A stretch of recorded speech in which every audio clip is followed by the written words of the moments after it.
എൻ്റെ പേര് സുധീർ എന്നാണ്. ഞാൻ ബാബുജി നഗർ പോകുമ്പോൾ നിന്നാണ്, ട്രിവാൻഡ്രത്തു നിന്നാണ് സംസാരിക്കുന്നത്. നമുക്ക് ബൈ മന്ത്ലി ആയിട്ട് നമ്മുടെ ഇലക്ട്രിസിറ്റി ബില്ല് ഏതാണ്ട് 5000 രൂപയ്ക്ക് പുറത്താവും.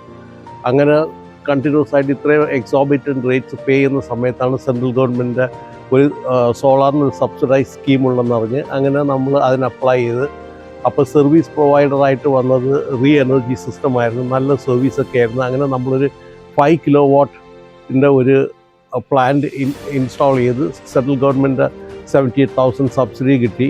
അപ്പോൾ അത് നമ്മൾ ഇൻസ്റ്റാൾ ചെയ്ത ഒക്ടോബർ 27 കഴിഞ്ഞ വർഷം. അതിനുശേഷം 2 ബില്ല് വന്നിട്ടുണ്ട്. ഇപ്പോൾ ആവറേജ് നമ്മുടെ പ്രൊഡക്ഷൻ 15.2 to 15.4 കിട്ടുന്നുണ്ട് ഡെയിലി. നല്ല പെർഫോമൻസ് ആണ്. ആ സർവീസ് പ്രൊവൈഡറിൻ്റെ സർവീസൊക്കെ വളരെ സാറ്റിസ്ഫാക്ടറിയാണ്. നമ്മുടെ എല്ലാ ഇഷ്യൂസൊക്കെ അവർ പ്രോപ്പറായിട്ട് അഡ്രസ്സ് ചെയ്യുന്നുണ്ട്.